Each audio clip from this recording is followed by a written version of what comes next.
si hallelujah ka boy vai lam tu kanun akin kasi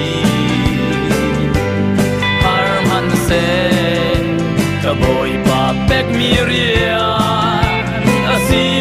tu ta ti diam ka kalpi lai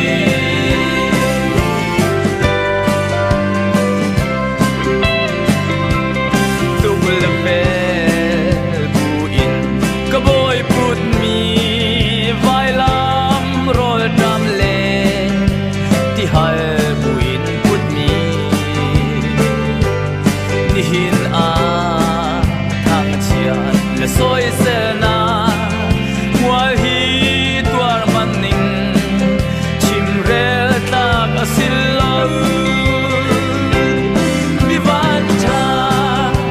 ka si hallelujah ka boy vai lam tu kanun a kin ka si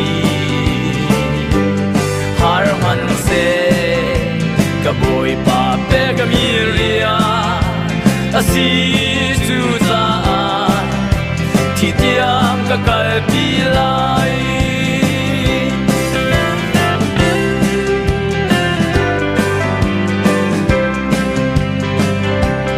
mo ka pa hi rai him kalua ter ati seman se na du bang si ko se vai lam si ti lau pa itu nak lam zul nu na si mi vanta ka si hallelujah ka boy vai lam tu kanun akin ka si har man se ka boy pa pe ka miria si tu ta ti diam ka kalpi lai